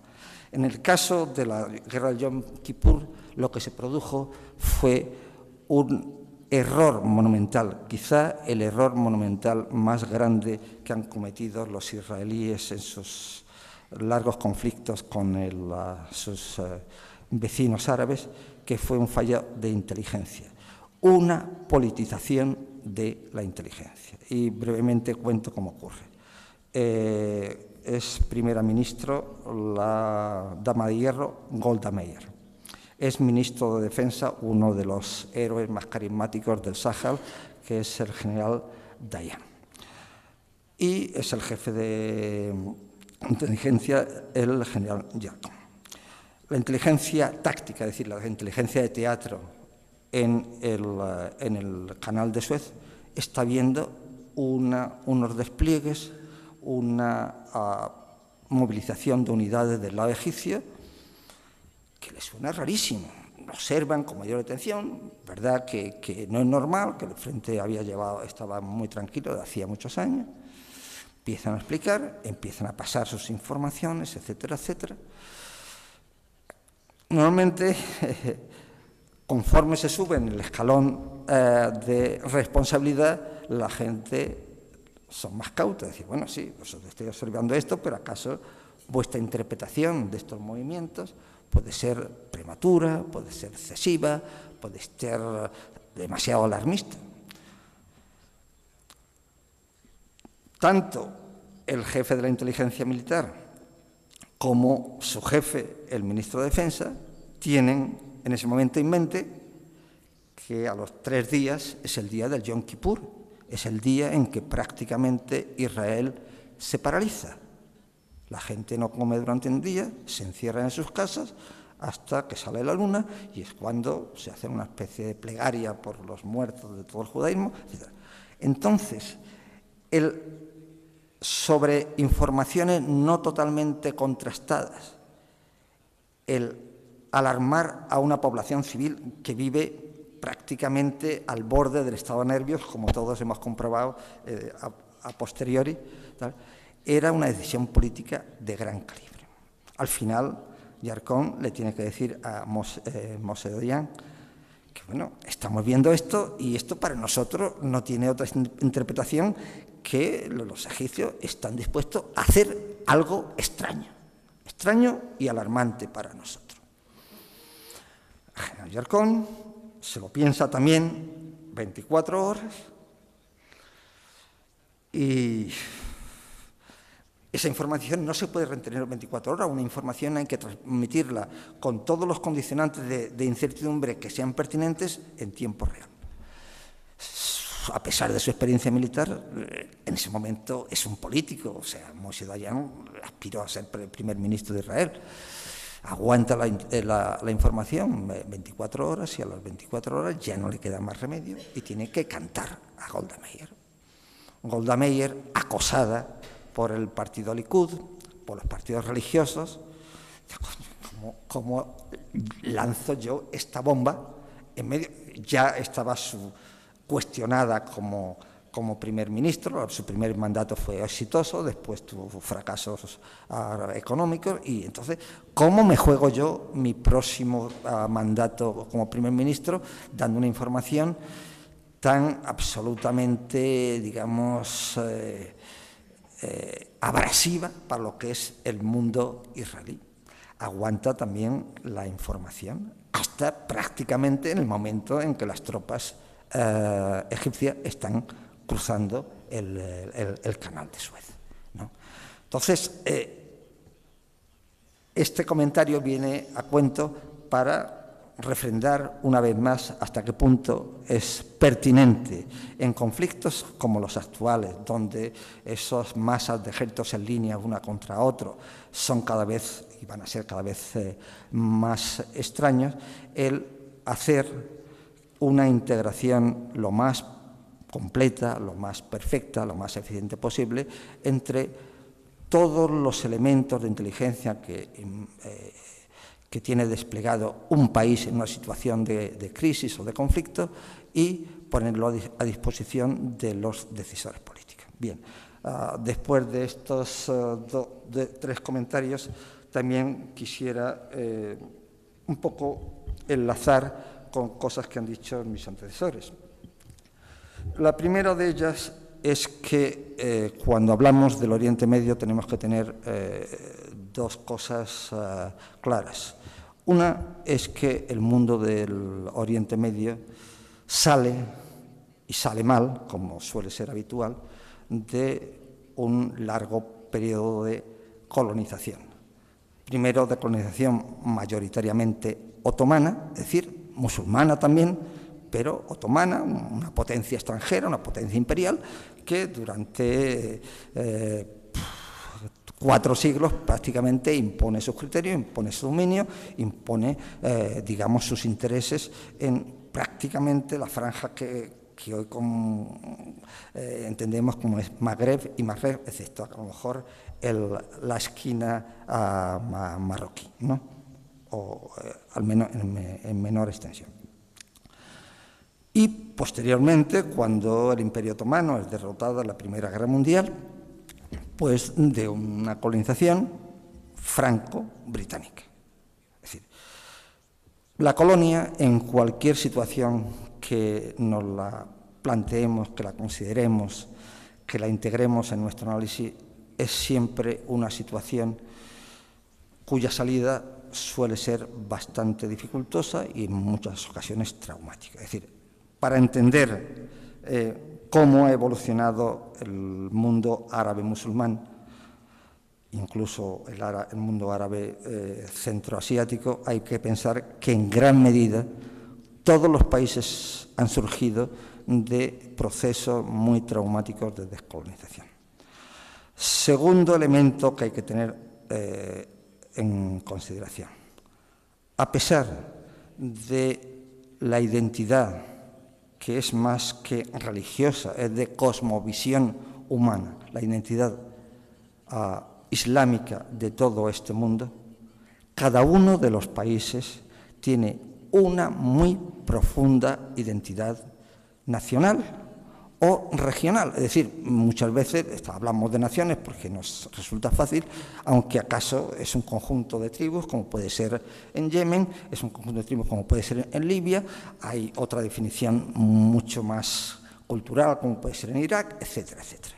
Pero esa confusión o esa generalización que se hace del mundo árabe y meterlo a cada uno, a todos prácticamente en el mismo saco, es un error monumental y muchas veces lo que nos transmiten los medios de comunicación no lo podemos interpretar adecuadamente porque no nos explican hasta qué punto es diferente un país o una situación o un ámbito de otro inmediatamente contiguo. ¿De acuerdo? Muy bien. Como mis compañeros han mencionado, pues hasta hace muy poco el epicentro de la zona sísmica del conflicto árabe-israelí, o era el conflicto árabe-israelí de la zona sísmica del mundo árabe. Unas veces el seísmo se producía en Irak, otras veces se producía en Egipto, otras veces se producía en Irán, pero en gran medida lo que motivaba, o uno de los banderas de combate de los diferentes elementos reactivos contra el statu quo vigente, era el conflicto árabe-israelí. Bien, pues en los últimos años, no justamente en los últimos meses, sino en los últimos años, lo que se ha producido, a pesar de que para nosotros hoy en la conferencia estemos hablando fundamentalmente del conflicto árabe-israelí, pues lo que se ha producido es un desplazamiento de ese epicentro árabe-israelí a un epicentro, digamos, más centroasiático. Centroasiático, primero, porque en los años 80, 79-80, se produce un fenómeno inédito que es la revolución iraní. La revolución iraní define un antes o después de la evolución de todo ese mundo. Segundo, pues porque en la visión eurocentrista, y cuando hablo de eurocentrista estoy hablando también del mundo norteamericano, que a pesar de todo tiene una visión eurocentrista de la estrategia mundial, etcétera, etcétera, aunque sea en su propio beneficio. En el mundo musulmán, aparte de los 250 de árabes musulmanes, pues existen aproximadamente otros 1.000 millones de musulmanes, con una serie de conflictos de igual o similar virulencia que los que ocurren en el Oriente Medio, con la única excepción que han carecido de la visibilidad mediática del conflicto de Oriente Medio, simplemente por el conflicto de Oriente Medio, uno de los protagonistas más relevantes es Israel. Israel, por su alianza estratégica con Estados Unidos y además por su proyección intelectual y por otra serie de factores, pues ha, de alguna forma, opacado cualquier otro conflicto que no sea el del Oriente Medio y sus intentos de solución o de aplazar, como realmente ha sido el hecho, cualquier tipo de solución en favor de su presencia y de su mantenimiento con un statu quo que le favorece tremendamente, ¿no? Bien, entonces, quiero que queden claro que dentro del mundo árabe musulmán hay más zonas de conflicto y posiblemente mucho más severo. ¿Y por qué digo que es más severo? Pues, entre otras cosas, pues porque uno de los conflictos más vivos que existen en el mundo ahora, que genera muchísimas más víctimas que cualquiera de los conflictos que ha originado el conflicto árabe-israelí, y que además ha puesto recientemente en riesgo de ataque nuclear a dos países que mantienen armas atómicas, enfrenta a un país como Pakistán, con 180 millones de habitantes, y a otro país como India, con 1.200 millones de habitantes. Es decir, no estamos hablando de los 5 millones de judíos israelíes, más el 1.800.000 de árabes israelíes enfrentados a los 4 millones de palestinos, y estamos hablando de cantidades astronómicas desde el punto de vista humano que pueden generar una hecatombe mundial. Bien, paso a otro tema, y es algo que me ha sorprendido que mis colegas hayan mencionado muy apropiadamente, y es que, evidentemente, el conflicto militar latente, y que en varios episodios de los últimos 40 años se ha producido, se ha reavivado, pues no es el factor predominante en estas tensiones entre el mundo árabe-musulmán. El factor es un factor político e identitario. Y una de las razones por las que no se ha desactivado ni de forma mínimamente eficaz, a pesar de esfuerzos más o menos, digamos, convincentes de comunidades internacionales, de protagonistas más o menos lejanos de tal cual, es porque no se han atacado las bases del conflicto políticos y culturales que existen para mantener ese enfrentamiento, que parece que es eterno, pero es que no es eterno, es que es un conflicto de tipo nacional que no tiene más de 100 años, tiene menos de 100 años de existencia, pero vamos, digamos, si consideramos la inmigración judía, la aliyá judía a Israel y tal, pongamos 100 años de existencia.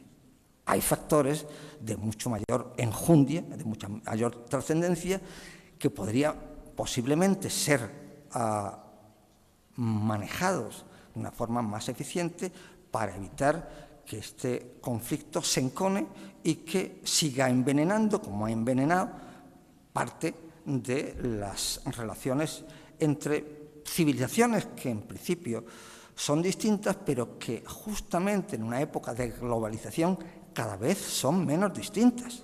Cada vez, como se ha demostrado en las turbulencias árabes de estos últimos 2 meses, 3 meses ya, las aspiraciones de los jóvenes egipcios, libios, tunecinos, yemeníes, sirios, son muy similares a las de los jóvenes españoles o suecos o colombianos. O sea, no hay un abismo civilizacional, no lo hay. Lo que hay es una desidia, diría yo, por no utilizar una palabra un poco más fuerte, a la hora de interpretar las aspiraciones de ellos y intentar comprenderlas para darle una satisfacción mínima dentro de lo que puede actuar esa comunidad internacional un poco difusa a la que apelamos siempre cada vez que se ocurren problemas como los existentes. También quisiera poner un poco en su contexto el concepto de yihad. Nos hemos referido en un momento u otro de la exposición a la yihad como si fuese una especie de espantajo ante el cual todos debemos temblar. Efectivamente, la yihad, y hilo con mi primera digresión histórica de los Hasesín, la yihad es un arma política de una enorme eficacia, de una enorme letalidad, y que cualquier estamento militar, político, securitario, tiene que tener muy en cuenta. Pero pensemos que la yihad en el conjunto de todo este mundo árabe musulmán es de un calibre ínfimo con respecto a esos 1.200, 1.300 millones de musulmanes que existen en el mundo. La yihad es simplemente la excrecencia más letal de la interpretación más radical del Islam, que es el Islam wahabí, es el Islam que emana de la escuela Hanbalí, que es la escuela que predomina en Arabia Saudí y que ha contaminado pues, una parte del Islam centroasiático a través del movimiento de Obandi, que es un movimiento de origen indio.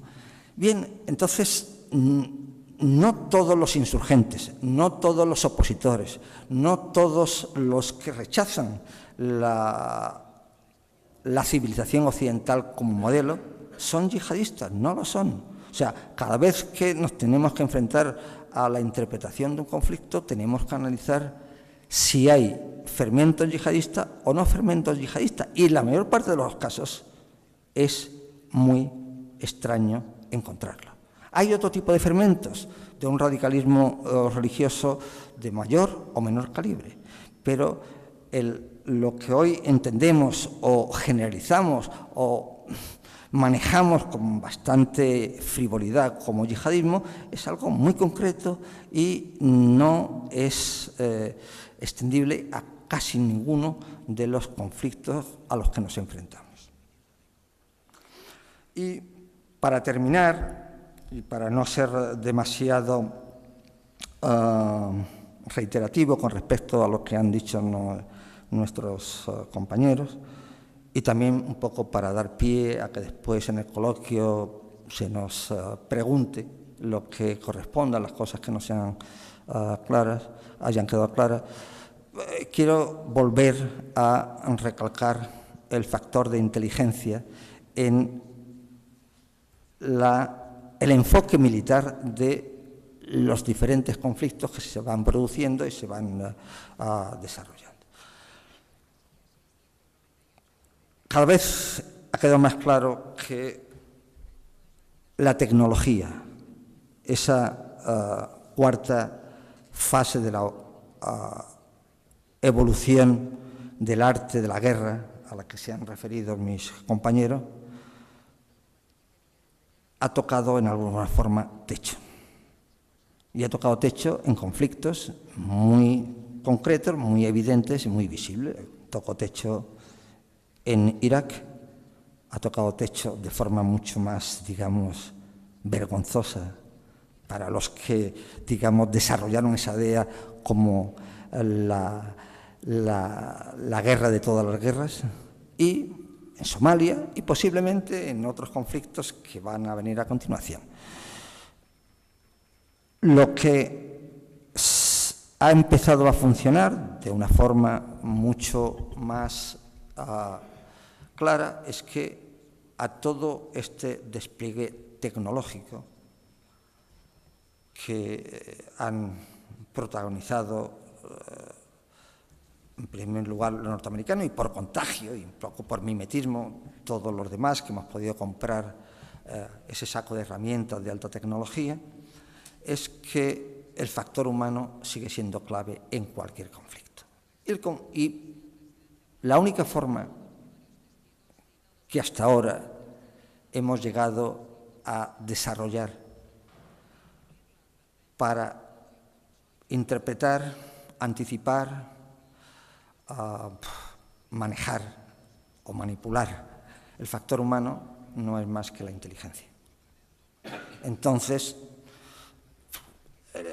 la inteligencia también es tecnología, una gran parte es tecnología, pero está claro que la prueba de fuego de la inteligencia es la inteligencia humana, la que se adquiere sobre el terreno, la que se adquiere en contacto con una realidad cambiante, con una realidad viscosa, con una realidad muchas veces injusta, sangrienta, pero que es la única que nos puede dar algunas de las claves para evitar hecatombe, y sobre todo esa hecatombe que quizá ya vemos muy lejana después de la Guerra Fría, de una hecatombe nuclear, aunque, como antes he mencionado, esa hecatombe nuclear estuvo a punto de desarrollarse entre dos países cuya población sumaba 1.400 millones de habitantes.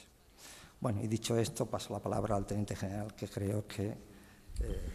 Bueno, pues muy bien.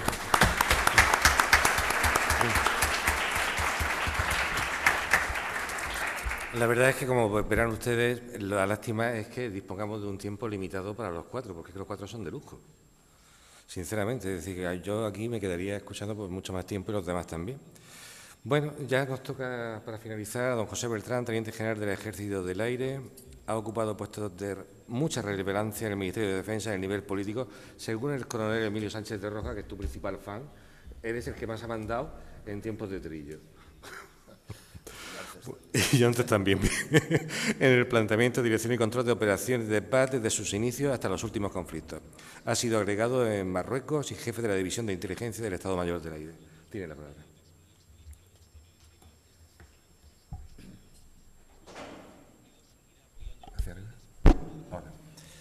Bueno, a mí, entre Federico, representante de la Armada, José Luis, el Ejército de Tierra, e Ignacio, la Inteligencia, me han machacado los 3 folios que yo traía preparados. Entonces me queda una pequeña parte que va a ser rellenar algunas de las cosas o matizar, completar algunas de las cosas que ellos han dicho y hacer una referencia clara a la Fuerza Aérea. En eso se va a notar el uniforme que he llevado durante más de 50 años puesto. Y porque creo además que es hoy por hoy en el conflicto árabe-israelí el arma más importante, fuera de la inteligencia que ya ha recalcado Ignacio. Bueno, en esta situación voy a pasar ya un poco a hacer un resumen, voy a intentar que sea breve, para intentar darles una idea del verdadero conflicto, como yo lo veo, punto de vista militar, en la zona del Oriente Medio. En la zona del Oriente Medio hay 2 cosas claras: Israel por una banda y los países árabes por la otra. ¿Qué es Israel? Israel es una potencia tecnológica mundial. O sea, el nivel de tecnología, especialmente en su industria de armamento, no tiene parangón en el mundo, quizá los americanos, y tengo dudas. Segundo, su comunidad de inteligencia, con el conocido Mossad, además de otros servicios que tiene, son los más eficaces del mundo. De hecho, y completando un poco lo que ha dicho José Luis, y con referencia a esa guerra asimétrica o la guerra de la 4ª generación y el terrorismo, exactamente del 22 de marzo del año 2004 al 20 de septiembre de 2004, por orden de prioridad, desde mayor mando a menor mando, Israel asesinó, según los árabes. Él cumplió un objetivo que era eliminar a las cabezas visibles de sus enemigos, pues empezó por Ahmed Yassin, no sé si lo recordaréis, un hombre que iba en una silla de ruedas y quedó una rueda.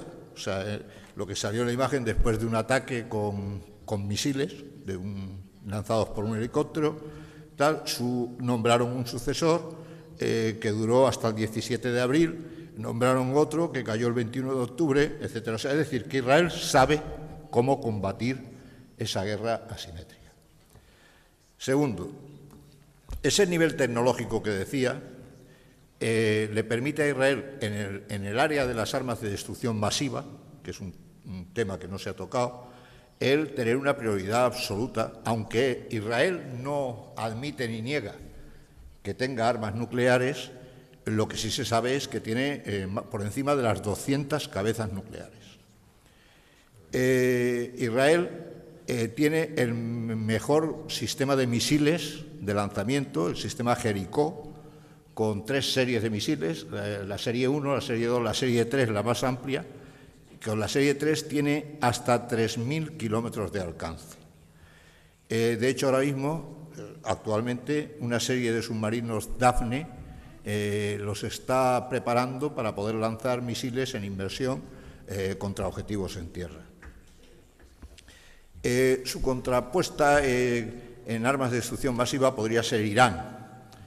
Irán, ya los americanos ya no dicen, digo los americanos porque es un punto de referencia en el tema de la guerra química, bacteriológica y nuclear, ya no hablan de si tienen o no tienen, visto el fracaso de Irak, donde se habló de las armas de destrucción masiva y después no existían. O no existían, o no se encontraron, o no se han encontrado. Y entonces, ¿qué dicen ahora de Irán? Dicen que Irán lo que tiene es la capacidad de tenerlas, las biológicas, y tiene la capacidad de tener las químicas. Y en cuanto a las nucleares, actualmente está en construcción, está potenciando, puede enriquecer uranio, tiene una planta de agua sólida, en fin, está progresando en el área del ámbito nuclear. Y los demás países, pues Egipto, es curioso que Israel no firma ningún acuerdo internacional que obligue a la OIA a hacerle inspecciones, con lo cual él, cuando va a firmar algo que le obliga a inspecciones, no lo firma, y sin embargo Irán firma todo, pero después no deja que se haga ninguna inspección sobre su país. Entonces, en el armamento de este tipo de armas, yo creo que la superioridad de Israel es manifiesta. Entonces, vamos ahora al armamento convencional. El armamento convencional, Israel, pues hay 3 medidas para hacerlo. Uno es el número de población y efectivos, el número de aviones de combate y el número de carros de combate. En el número de carros de combate, claro, lógicamente Israel está en población está muy por debajo porque son muy pocos millones de habitantes contra todos los habitantes de los países árabes del alrededor. En cuanto a carros de combate, pues Israel tiene aproximadamente unos 4.000 de última generación. La tecnología, como dije al principio, es un factor importantísimo para demostrar la diferencia entre Israel y los árabes. Y después ya pues quedan los aviones de combate, donde la aviación israelí puede ser hoy voy a decir, la segunda aviación del mundo, por detrás de los Estados Unidos. En esa situación voy a hacer una referencia corta a una serie de operaciones llevadas a cabo por Israel en los últimos años que han sentado doctrina en todas las fuerzas aéreas del mundo. Se me está viendo mucho el plumero de aviador, pero es que es de lo que sé. Bueno, en la operación Foco, en la Guerra de los 6 días, Israel destruye en tierra 480 aviones del enemigo con solamente 19 pérdidas y derriba 79 aviones. Eso en el primer día de combate. Lo hace con 3 salidas de 110 aviones, pero en fin, son temas muy técnicos que no creo que sea el momento de explicarlos. A continuación, la operación Entebbe, voy a seguir un orden cronológico, sobre la cual se hizo una película. Operación Entebbe, después se acabó llamando Operación Jonathan, porque el jefe de los comandos que mandaba la operación murió en el ataque a Entebbe y era Jonathan Netanyahu. Es el hermano mayor de Benjamín Netanyahu, que después ha sido el presidente de Israel, bueno, y sigue siendo. Esta operación, supongo que no sé si habéis visto la película, os la resumo rápidamente, se secuestran por palestinos y alemanes un avión que vuela desde Atenas a París, un Boeing 707, donde van judíos y van de otras nacionalidades. El avión hace una toma de tierra primero en Libia, allí sueltan a una mujer que estaba embarazada, repostan y entonces se van a Entebbe, en Uganda. En ese tiempo, Israel localiza a los ingenieros que habían construido el aeropuerto de Entebbe, hacen una reconstrucción idéntica en Israel, mientras van dando largas a las negociaciones, y en un momento determinado hacen un asalto a Entebbe espectacular con un avión Boeing 707 que va medicalizado como hospital para poder, con un plan de vuelos legal, va a Kenia, y detrás de él van 4 aviones Hércules con unos 200 comandos de las Fuerzas Armadas, de distintos ejércitos, bueno, pues que llegan allí, toman eso, liberan a los rehenes, solamente mueren una señora israelí que llevaba en el hospital unos días y Idi Amin ordena matarla. Ella no estaba en el aeropuerto, ordena matarla cuando se lleva a cabo la operación en venganza. El teniente coronel, jefe de los comandos, y un judío que no obedece una orden que ellos dan en hebreo a la población del avión para que se tiren al suelo, y entonces lo matan. Vamos a pasar ahora a la operación Ópera, Babilonia.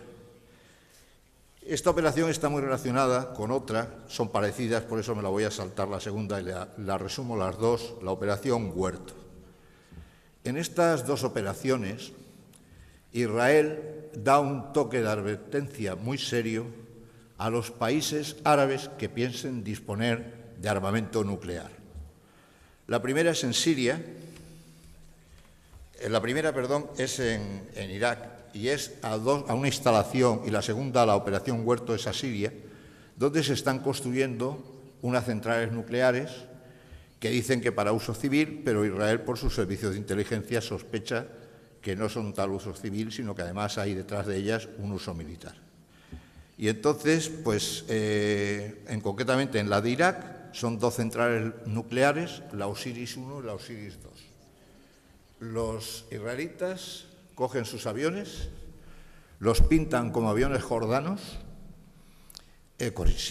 exactamente iguales. Siempre, Jordania también está bajo la influencia de Estados Unidos. Israel y Jordania suelen tener el mismo tipo de avión. Por ejemplo, en esa época era el Phantom, después ha sido el F-16 y actualmente es el F-16. Los camuflan como aviones jordanos. Los pilotos judíos durante toda la misión, entre ellos, hablan árabe y entonces alcanzan el objetivo, burlan todas las instalaciones sirias y destruyen las centrales nucleares. De un sistema parecido lo hacen después con la operación Huerto. Hay una operación también que solamente la pueden hacer ellos y quizá los Estados Unidos, o a lo mejor nosotros también hoy en día, que fue la operación Trueno. Esta operación, ellos sabían que por la presión en la zona, la OLP se había marchado a Túnez. Y entonces en Túnez tenía un cuartel general construido en unas edificaciones y aprovechando unas edificaciones antiguas que había en una playa 15 kilómetros al sur de Túnez. Y entonces pues organizaron un raid aéreo con aviones F-15 que despegaron de Tel Aviv, cruzaron todo el Mediterráneo, 2.800, 3.000 kilómetros hasta Túnez a baja cota, o sea, pegados al agua del mar, eludiendo todos los radares de todos los países ribereños del Mediterráneo, los radares de los barcos de la Sexta Flota, y atacaron el cuartel general de Palestina en 3 minutos, lo destruyeron. Los primeros aviones, como el viento soplaba a esa hora de la mañana, llegaron sobre las 10 de la mañana a Túnez, el viento soplaba desde mar hacia tierra, Pues lo que hicieron fueron los primeros pilotos que atacaron el objetivo, tiraron a los últimos edificios del conjunto, del complejo, para que el humo no tapara la visión de los siguientes pilotos que venían detrás. Como detalle de precisión, al lado, el edificio al lado del cuartel general era una escuela. No hubo ni un solo muerto fuera de la instalación. Murieron 79 palestinos pertenecientes a la OLP que se encontraban en aquel momento en la instalación de la OLP. Ellos iban buscando a Yasser Arafat. Lo que pasa es que en ese momento no se encontraba allí y había salido hacia Túnez a algún encuentro con alguien. Entonces, en esa operación el resultado pues, fue espectacular y causó el asombro al mundo, porque los aviones tuvieron que hacer 2 repostados en vuelo sobre el Mediterráneo, en fin, una misión muy compleja y tal. Parece ser que tanto en la de Siria, en el año 2007, como la de Babilonia, que había sido en el 81, como esta, ellos contaron en tierra con un equipo de señalización de objetivos tipo Saldag, que aquí dispone de ellos el Ejército del Aire en las cuadrillas de zapadores y Infantería de Marina en la Unidad de Operaciones Especiales, que son con iluminadores láser, iluminaron el objetivo y de ahí viene la precisión que alcanzaron en esos bombardeos. En cuanto al resto de actores en la zona, hay 2 que me quiero referir a ellos, que son Hezbollah y Hamás. Esos son actores en la zona que no tienen país. Tú te has referido en concreto a Hezbollah y a Hamás y sus sistemas de lucha. Bueno, yo tuve ocasión de entrevistarme indirectamente con los líderes de Hezbollah y de Hamás en el Líbano. Yo fui al Líbano con una misión encargada por el ministro para colaborar con el ejército libanés para el establecimiento de una cooperación con la FINUL de entonces, pero más con Naciones Unidas, y que consistía en adiestrar a un batallón libanés en tareas de desminado. Es decir, España, traerse libaneses a España, adiestrarles en la guerra de levantamiento de minas y después pues, financiar un poco ese batallón. Hubo una negativa política a que se participara con hombres efectivos en la FINUL 1 y también se desechó una oferta de la Armada que era precisamente prolongar la FINUL en el mar con la frontera de Líbano con Israel, prolongarla sobre el mar para una vigilancia. Israel no consintió en admitir la operación naval. Y bueno, pues en aquella estaba yo en el Líbano cuando me acompañaba un secretario de la embajada, un hombre del embajador. Allí no había agregado entonces y fui a entrevistarme en el sur del Líbano, pues con la gente que había allí desplegada para ver lo de las minas, y etcétera, y con el ministro de Defensa libanés. Entonces, a las 3 de la tarde, volvimos al hotel donde yo vivía. Él me dice que se va a su casa y que después me recoge a las 5 para hacer una visita turística por el Líbano. Y yo llego a mi habitación, me siento en la cama, pongo la televisión y veo que se están cayendo las Torres Gemelas en Nueva York. Claro, yo me quedo, las Torres Gemelas, tal. El hombre este de la embajada me llama y me dice que esa tarde tiene que ir a entrevistarse con los líderes de Hamás y de Hezbollah, porque le han dado ese encargo, a ver cuál era la reacción que había en esas 2 comunidades sin país. Actores no estatales. Estados no, actores no estados. Y entonces pues los vi, estuve con ellos y estaban verdaderamente asustados.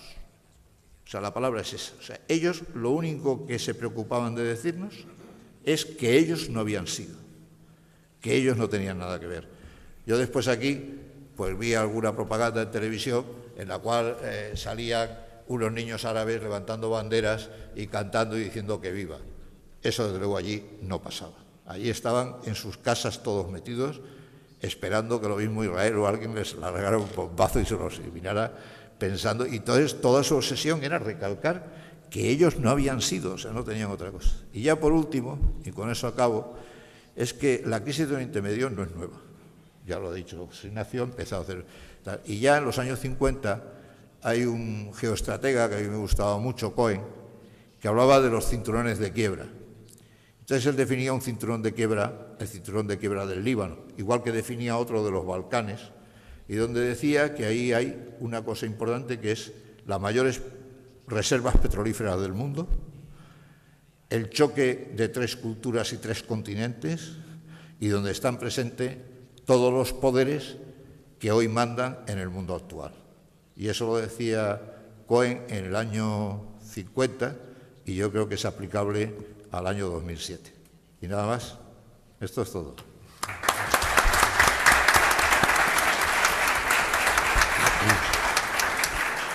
Bien, como hemos dicho que íbamos a terminar sobre las 9 y son las 9 menos cuarto, vamos a hacer lo siguiente si le parece bien.